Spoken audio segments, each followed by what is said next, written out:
¿Alguna vez has sentido que la verdad está justo delante de ti, pero no puedes verla? Bienvenidos a este tercer episodio de nuestra serie especial de Halloween. Bogotá, una ciudad vibrante que no sospechaba lo que estaba a punto de suceder. Era la víspera de Halloween, 30 de octubre de 2010, y la noche prometía ser tan normal como cualquier otra.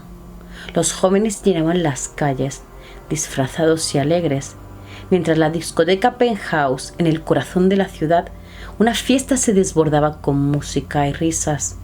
Pero la oscuridad siempre esconde secretos, y esa noche sería testigo de uno que marcaría a todos. Una llamada de emergencia interrumpe la diversión. Alguien ha caído al caño del Parque El Virrey. Esa persona era Luis Colmenares. Lo que al principio parecía un trágico accidente, pronto se convirtió en uno de los casos más controversiales de Colombia. ¿Qué ocurrió realmente aquella noche? ¿Por qué las versiones de los testigos parecen tan contradictorias? ¿Y qué secretos se ocultan bajo el silencio de quienes estuvieron allí? Este es uno de esos casos que te deja más preguntas que respuestas. Aquí, nada es lo que parece. Si no lo has hecho ya, suscríbete y activa la campanita para no perderte ningún detalle de esta historia.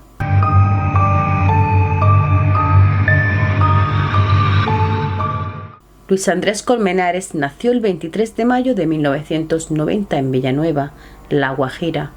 Con tan solo 20 años, era un prometedor estudiante de Economía y Ingeniería Industrial en la Universidad de los Andes. Era querido por su familia, especialmente por su hermano menor, Jorge Luis, quien tenía solo 15 años en el momento de los hechos. Luis siempre fue un joven lleno de sueños y energía, con un futuro brillante por delante.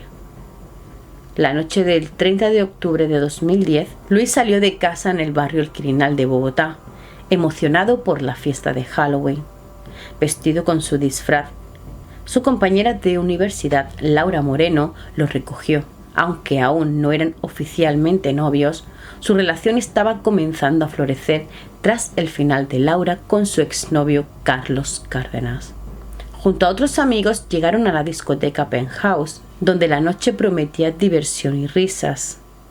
Sin embargo, alrededor de las 3:15 de la mañana del 31 de octubre, algo cambió.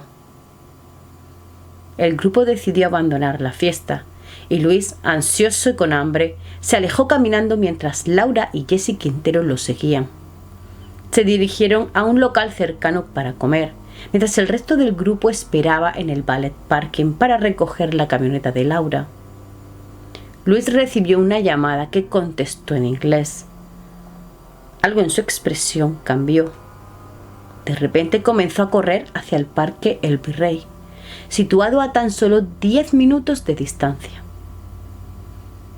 Jessy se había quedado en el local, no sabía qué estaba sucediendo, pero Laura, al ver a Luis correr, sintió una oleada de preocupación y decidió seguirlo.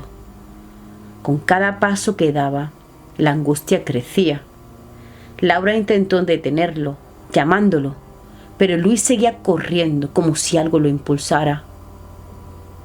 Desesperada, vio cómo Luis, en un momento de escasa visibilidad, cayó en un caño del parque. Laura, con el corazón acelerado, no podía creer lo que acababa de suceder. Poco después, Jessy fue recogida por un grupo de amigos alrededor de las 3:32 de la mañana. Al intentar comunicarse con Luis, fue Laura quien estaba contestando su llamada.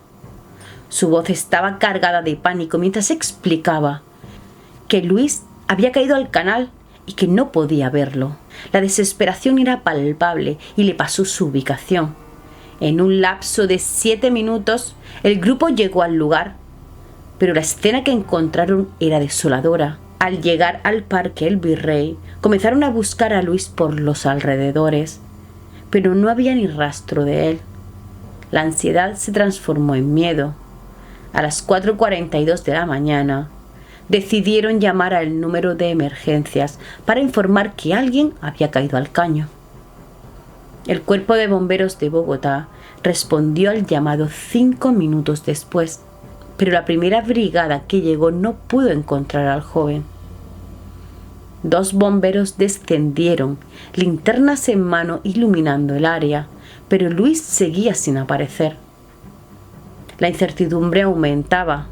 Ante la falta de resultados, los bomberos conectaron con la madre, Oneida Escobar, para informarle de la alarmante situación. A las 6 de la mañana, Oneida Escobar llegó al parque con el corazón en un puño y la desesperación pintada en su rostro. Cada segundo que pasaba sin noticias de Luis era una eternidad. Su primer instinto fue intentar llamar al teléfono de su hijo, pero su sorpresa fue aún más grande al descubrir que el teléfono estaba en posesión de Laura Moreno. ¿Por qué? ¿Qué había sucedido realmente? La búsqueda en el canal realizada por los bomberos y amigos universitarios había sido exhaustiva, pero resultó infructuosa. Con el sol ya alto y la angustia apretando el pecho, decidieron regresar a casa sin respuestas. Pero Neida no podía rendirse. En su desesperación, comenzó a recorrer hospitales, estaciones de policía cercanas, buscando cualquier señal de su hijo, una pista que la guiara hacia él.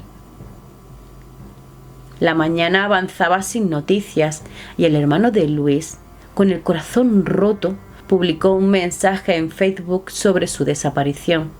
Al mismo tiempo, sus compañeros de universidad se unieron, repartiendo volantes en el parque, con la esperanza de que alguien hubiera visto a Luis. Pero las horas transcurrieron sin ninguna pista nueva. La angustia se transformaba en desesperación. Finalmente, a las 7 de la tarde, Oneida, sin perder la fe, volvió a contactar al cuerpo de bomberos y a la policía, pidiendo que se realizara una nueva búsqueda. Fue solo después de las 9 de la noche que otro grupo de bomberos realizó una inspección adicional en el canal. La búsqueda había sido larga, pero finalmente encontraron el cuerpo de Luis Colmenares a 120 metros del lugar donde Laura había afirmado que había caído. El cuerpo de Luis fue trasladado de inmediato al Instituto Nacional de Medicina Legal para realizar la autopsia. Los resultados revelaron que tenía una intoxicación por alcohol de grado 3 y agua en sus pulmones, lo que indicaba que estaba respirando cuando entró en contacto con el agua del canal. La causa de su muerte se registró como ahogamiento, con evidencia de asfixia por inmersión. Sin embargo, el análisis también mostró una contusión en el cráneo, sugiriendo que Luis había sufrido un golpe en la cabeza que lo dejó inconsciente, sin oportunidad de salvarse. La conclusión inicial del primer fiscal fue clara. Se trató de un accidente. Pero esta versión no era suficiente para sus familiares. Al acercarse para reconocer el cuerpo, notaron múltiples heridas en el rostro de Luis, lo que sembró dudas en sus corazones. A pesar de su preocupación, decidieron aceptar el dictamen oficial y enterrar a Luis en Villanueva, La Guajira, al norte de Colombia. Parecía que la pesadilla había llegado a su fin, pero no fue así. La incertidumbre y la inquietud no permitieron a sus padres encontrar la paz. Todo cambió una noche cuando la madre de Luis tuvo un sueño perturbador, en el que su hijo le decía que las pruebas estaban en su cuerpo. Motivados por esta revelación, decidieron reabrir la investigación casi un año después. Lo que no podían imaginar era que su caso se convertiría en uno de los más controvertidos de la historia judicial de Colombia. La pregunta seguía flotando en el aire: ¿homicidio o accidente? Para encontrar respuestas, la familia contrató al médico forense Alberto Duque, exdirector del Instituto Nacional Legal, que se encargó de realizar la exhumación del cuerpo. el caso de Luis Colmenares comenzó a captar la atención de los medios de comunicación cuando una segunda autopsia reveló una impactante verdad. No solo había una herida en su cuerpo, sino un total de 7 lesiones. Estas heridas, que no parecían corresponder a una caída desde esa altura, incluían 3 escoriaciones y una abrasión en el rostro. Con esta nueva información, la familia de Luis no tuvo más remedio que pedir la reapertura del caso, sugiriendo que se investigara como un posible asesinato. El 20 de agosto de 2011, la Fiscalía General de la Nación accedió a la solicitud y decidió reabrir el proceso. Pero la verdadera conmoción llegó el 6 de octubre de 2011, cuando Laura Moreno y Jessie Quintero fueron detenidas en relación con la investigación, presuntamente implicadas en la muerte de Luis Colmenares. Al día siguiente, durante la audiencia, se expusieron todas las pruebas, testimonios y un extenso análisis técnico del caso. La médico forense Leslie Pilar Rodríguez, quien recibió el cuerpo de Luis, sorprendió a todos al declarar que las heridas en su cuerpo fueron causadas por objetos contundentes como piedras o ladrillos. Según ella, Luis había sufrido asfixia por inmersión y tenía un golpe contundente en la parte frontal del cráneo, junto a una fractura maxilar antigua. Sin embargo, las declaraciones de Rodríguez se contradijeron con la de Alberto Duque, quien afirmó que el joven había muerto de forma violenta tras recibir un golpe en la cabeza. Duque explicó que las huellas en el cuerpo indicaban un impacto de alta energía, lo que significaba un golpe brutal que rompió el hueso y provocó fracturas en otras áreas.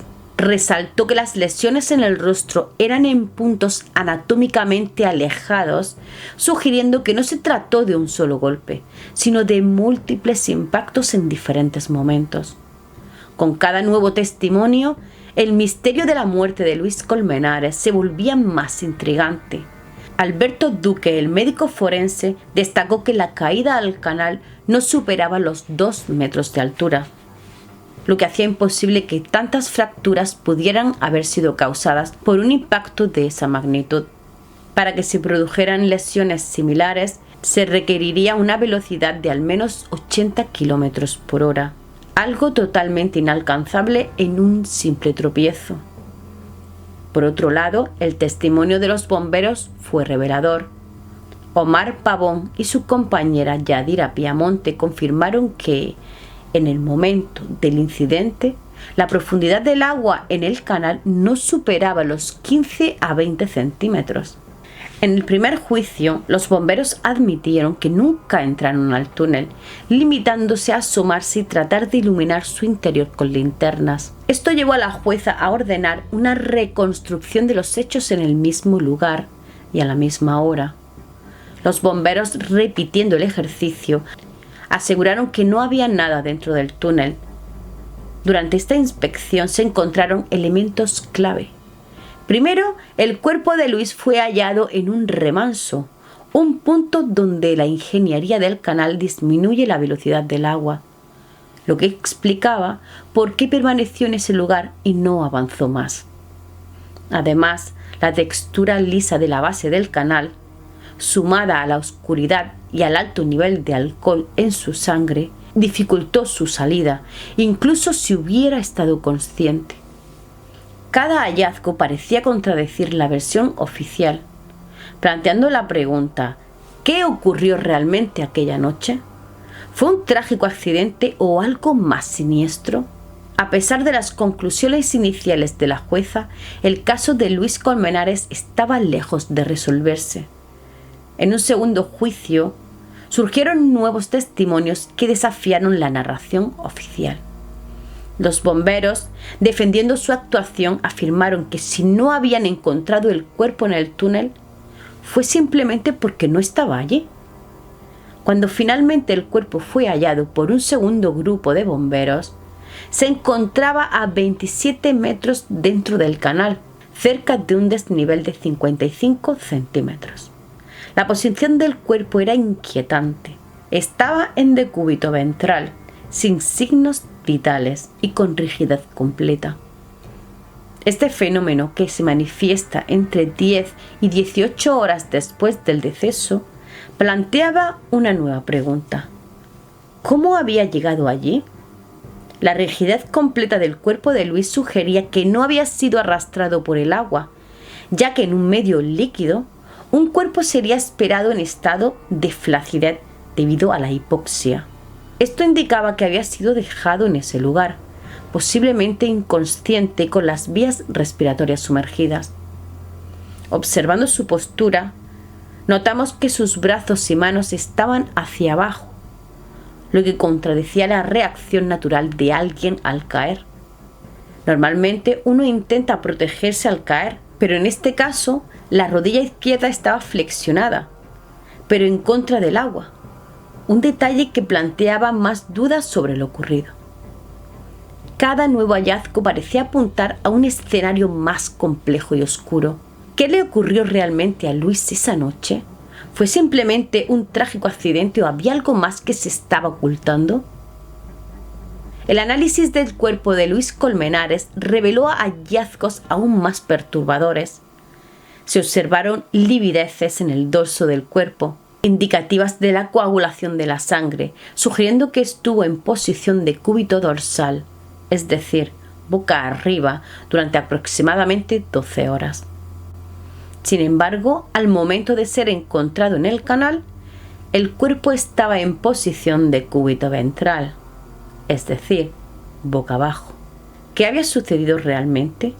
La posición inicial del cuerpo, acostado sobre su pecho y el abdomen con las extremidades extendidas, implicaba un cambio significativo. Esto plantea la inquietante cuestión: ¿qué movió el cuerpo? Según las pruebas, el nivel del agua no superaba los 20 centímetros en el canal. La defensa de Laura y Jesse alegó que las lluvias del día anterior habían elevado el nivel del agua a unos 60 centímetros, lo que según ellos habría arrastrado a Luis. Pero aquí es donde la lógica entra en juego. Con una altura de 1,75 y un peso de 75 kilos, el cuerpo de Luis era difícil de mover por la corriente. Laura Moreno afirmó haber bajado por el canal en busca de Luis, pero si realmente el agua fluía con tanta fuerza, ¿por qué no la arrastró a ella también? Los bomberos que revisaron el canal reportaron que el agua no les llegaba ni a las rodillas, indicando que la fuerza del flujo no era suficiente para mover un cuerpo de ese tamaño. El perito Máximo Duque también rechazó la teoría de la muerte por sumersión, ya que Luis no presentaba edema pulmonar ni el característico logo de espuma. A pesar de la primera necropsia que indicaba agua en sus pulmones, esta cantidad era mínima, probablemente resultado de una breve exposición al agua.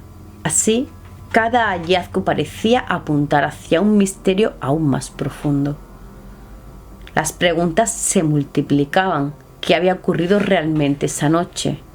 ¿Cómo se había llegado a esta trágica conclusión de un accidente cuando las evidencias comenzaban a sugerir lo contrario? Los abogados de las posibles sospechosas argumentaron que Luis Colmenares cayó en el canal, golpeándose la cabeza y perdiendo el conocimiento, lo que le impidió moverse. Según esta versión, el agua lo arrastró provocando su asfixia por sumersión incompleta, exacerbada por el grado de alcohol que presentaba. Sin embargo, un hallazgo relevante desafiaría esta narrativa. Al examinar detenidamente las fotografías del cuerpo, se notó que en el pantalón negro de Luis tenía rastros de pasto. Esto sugiere que pudo haber sido arrastrado por el Parque El Virrey antes de ser encontrado en el canal. Además, se encontraron escoriaciones en sus rodillas que algunos argumentaron no fueron causadas por arrastre, sino por estar hincado durante un prolongado periodo de tiempo, entre 15 y 24 horas antes del deceso. Otro punto que genera confusión es la falta de restos de sangre en el sitio del impacto. Si Luis se golpeó la cabeza, ¿no habría evidencias de esto? La autopsia inicial no especificó si las heridas se produjeron antes o después de la muerte, solo que había sangre coagulada en 2 heridas, lo que sugiere que al menos algunas de estas lesiones ocurrieron antes de que cayera al canal. Si el cuerpo había estado en el agua todo el tiempo, no debería haber sangre coagulada. El juicio en el caso de Luis Colmenares estuvo plagado de controversias y errores procesales que afectaron profundamente la investigación. Laura Moreno y Jessie Quintero fueron absueltas debido a la falta de pruebas concluyentes y a los errores cometidos por los peritos forenses, especialmente Máximo Duque, quien había sido clave en la acusación de homicidio. El juez determinó que Duque había alterado la evidencia al manipular el cuerpo incorrectamente durante la exhumación, lo que resultó en fracturas en el cráneo, que luego se presentaron como pruebas de asesinato. Además, se comprobó que la exhumación se realizó sin las condiciones adecuadas de seguridad e higiene, lo que contribuyó a la pérdida de fragmentos óseos cruciales. A pesar de los señalamientos de Duque, quien insistió en que Colmenares había muerto tras recibir varios golpes con una botella de vidrio, las fracturas en el cráneo no pudieron vincularse de forma concluyente con la causa de la muerte. En cuanto a Carlos Cárdenas, exnovio de Laura Moreno, fue acusado de homicidio tras el testimonio de 3 testigos que afirmaron haber presenciado el asesinato. Según estos testigos, Cárdenas golpeó a Luis Colmenares con una botella mientras Laura observaba y luego lo subieron a una camioneta. Sin embargo, las pruebas de geolocalización del teléfono de Cárdenas demostraron que no estaba en el lugar en el momento de los hechos, lo que resultó en su absolución tras casi 2 años en prisión. Las inconsistencias en el testimonio de Laura Moreno fueron notorias, con contradicciones en su versión de los hechos, como el tiempo que tomó llegar al canal y la dirección que tomó Luis al separarse de ella. La geolocalización de los teléfonos de los involucrados presentó discrepancias, y una llamada de Laura a Luis a las 4:11 de la mañana, cuando supuestamente estaban juntos, levantó aún más sospechas. Además, Laura cambió su número de teléfono 2 días después del incidente, alegando que había perdido su móvil. El caso de Luis Colmenares sigue rodeado de misterio y controversia.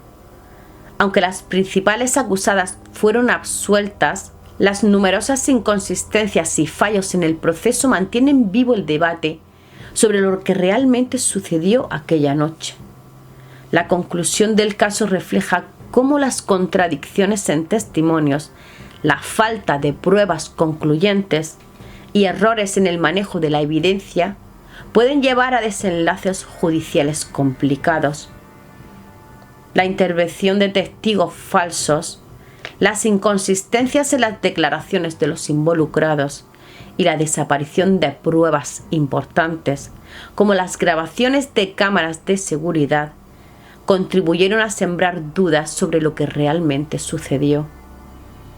A pesar de la absolución de Laura Moreno y Jessie Quintero en 2017, la familia Colmenares continuó buscando justicia, apelando la decisión del juzgado. El proceso de revisión del caso, iniciado en 2021, buscaba reconsiderar la absolución y aunque se esperaban avances para finales de ese año, el desenlace sigue generando expectativa.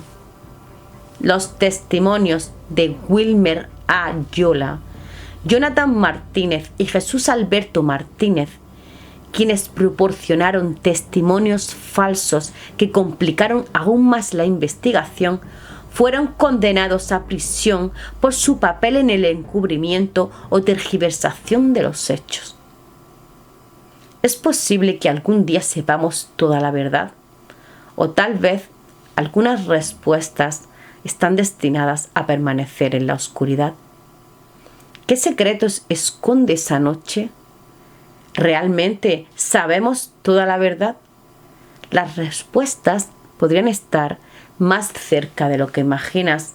Déjame saber en los comentarios qué piensas sobre este caso y no olvides suscribirte para más misterios. No olvidéis respirar profundamente y no cometer crímenes. Hasta pronto, misteriosos.